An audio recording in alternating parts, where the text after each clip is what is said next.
আসসালামু আলাইকুম, welcome back to my channel. আশা করি সবাই ভালো আছেন।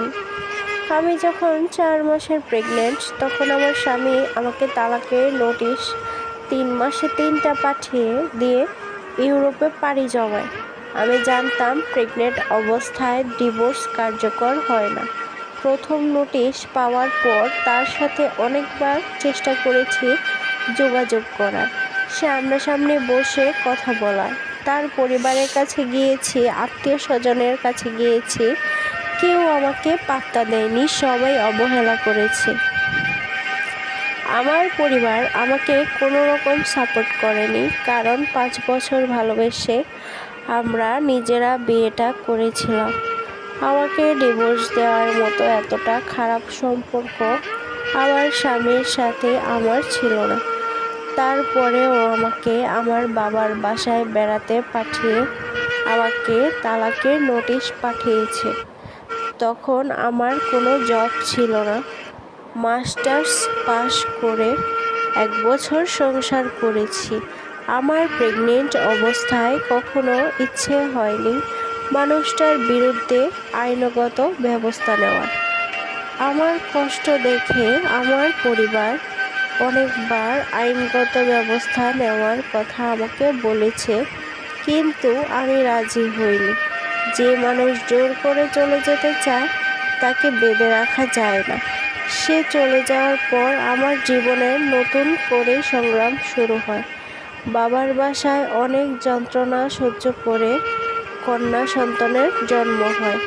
মা বাবা হয়তো মুখ খুলে কিছু বলতো না, তারপরেও বুঝতাম তারা আমার এই অবস্থা কোনোভাবেই মেনে নিতে পারছে না। বাচ্চা জন্ম কিছুদিন পর থেকেই নিজেকে নতুন করে আবিষ্কার করার চেষ্টা শুরু করলাম। পড়াশোনা শুরু করলাম টানা বছর।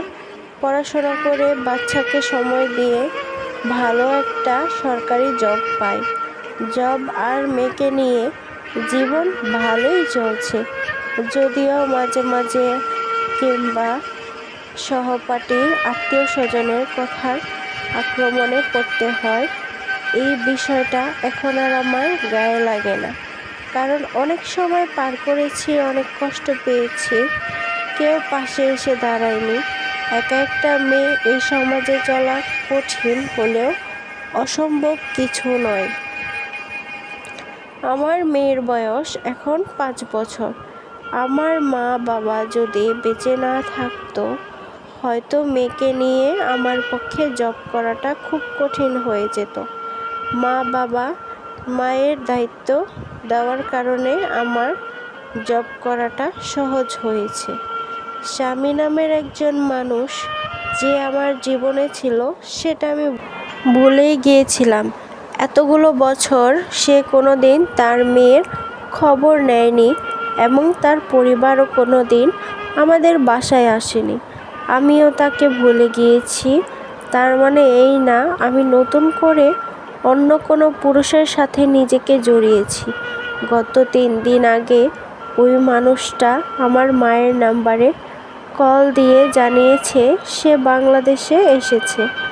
সে আবার আমাকে নিতে চায়। সে তার ভুলের জন্য অনুতপ্ত।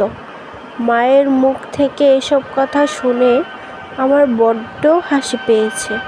আমি মাকে সরাসরি না করেছি যে মানুষের সাথে আমার আর কোনো সম্পর্ক স্থাপন করার ইচ্ছা নেই। মানুষের জীবনটা কোনো খেলা না, এখানে যা খুশি তাই করা যাবে না, এই ধরনের অধিকার আমি কাউকে দিইনি। আমার কথা হলো গিয়ে, আমি যখন একা একা কষ্ট করেছি, আমার কন্যা সন্তান নিয়ে আমি বছরের পর বছর জীবনযুদ্ধে লড়াই করে গিয়েছি, তখন আমার বাবা মা ছাড়া কেউ পাশে দাঁড়ায়নি। এখন আমি একটা অবস্থানে আছি, এরই মাঝে এসে আমার স্বামী আমাকে বলে যে আমাকে নিতে চায়। এটা তো কখনো কোনোভাবেই সম্ভব নয়। তার ঘরে থাকতে তো আমাকে কম কষ্ট দেয়নি। কিভাবে যে আল্লাহ তাআলা আমাদের একটা সন্তান দান করেছেন, আল্লাহ তাআলাই জানেন। আমার সন্তানের জন্য আমি আল্লাহর কাছে শুকর আদায় করি। আমার স্বামীর জন্য আমি আল্লাহর কাছে হেদায়াত চাই। তবে আমার স্বামীর কাছে আর আমার ফিরে যাওয়ার কোনো ইচ্ছা নাই। আমাকে যে কষ্টগুলো এত বছর দিয়েছে, এগুলো তো আর আমি ফিরিয়ে দিতে পারবো না, কিংবা আমি ভালো দিনগুলোও পাবো না। আমি আমার সন্তানকে নিয়ে কষ্ট করে লেখাপড়া করে, জীবনযুদ্ধ লড়াই করে করে এগিয়ে একটা জব পেয়েছি, সরকারি জব করে। এখন আমি আমার বাবা মাকেও পালতে পারি, আমার সন্তানকেও পালতে পারি, আমি নিজেও চলি। এখন আর আমার ওনাকে দরকার নেই, কারণ আমি দুঃসময়ে ওনাকে পাশে পাই নাই। আমার স্বামী আমাকে দুঃসময়ে সঙ্গ দেয়নি। আমার স্বামী সবসময় আমাকে কুচুটে কথা বলতো, খোঁচা মেরে কথা বলতো। আমার স্বামী আমার দুঃসময়ের সঙ্গী হয়নি। এমনকি সে আমাকে সন্তান পেটে থাকা অবস্থায় 4 মাসের সময় 3বারে 3টা তালাকের নোটিশ পাঠিয়ে তার স্বপ্নের দেশে পাড়ি জমায়। একটা বারও আমার কথা কিংবা আমার সন্তানের কথা ভাবেনি। একজন নারীর তার সংসার ধরে রাখার জন্য সংগ্রাম, উদারতা, ভালোবাসা, নিজের সব কিছুকেই উৎসর্গ করে দেয়। তবুও সেই সংসারে নারীটা ভালো থাকতে পারে না। কিছু কিছু নারীর শ্বশুরবাড়ির পরিবার খারাপ হয়, নয়তো তার স্বামী খারাপ হয়। আমার ভাগ্যে না হয় স্বামী খারাপ ছিল, যার কারণে আমাকে তালাকের নোটিশ পাঠিয়েছে, অতএব আমাকে না জানিয়ে। কিন্তু আমার সন্তান গর্ভে থাকা অবস্থায় ডিভোর্স সম্পন্ন হয় নাই। তবুও আমার স্বামীর সাথে আমি সংসার করতে চাই না, কারণ আমার কষ্টের সময় এই মানুষটাকে আমি পাশে পাইনি। আমি আর এই মানুষটার সাথে সংসার করব না। আমার সন্তানের এখন যথেষ্ট বড় হয়েছে, বয়স 5 বছর। আমার সন্তান শিশুকাল থেকে আমি আমার সন্তানকে নিয়ে আমার বাবা মায়ের সাপোর্টে আমি অনেক দূর এগোতে পেরেছি, বাবা মায়ের দোয়ায়। আমার আর স্বামীর সংসারের প্রয়োজন নেই।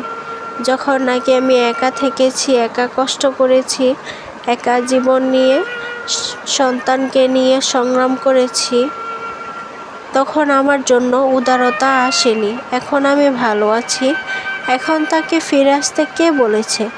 আমি এ বিয়ে এখন আর মানি না। যা ছাড়াছাড়ি হয়েছে হয়েছে, আমি এখন আর তার কাছে যাব না। একজন নারীর তার সংসার ধরে রাখার জন্য সংগ্রাম, উদারতা, ভালোবাসা, নিজের সব কিছুকে উৎসর্গ করে দেওয়া, এগুলোকে যারা নারীর দুর্বলতা মনে করে এবং নারীকে ইচ্ছামতো আঘাত করে, তারা জানে না যে একজন নারী যখন এইসব দুর্বলতা এবং সংসারের মায়া ভুলে যায়, তখন সে কতটা কঠিন হতে পারে, তখন সে কতটা ভয়ঙ্কর হতে পারে, এসব কারোরই জানা নেই।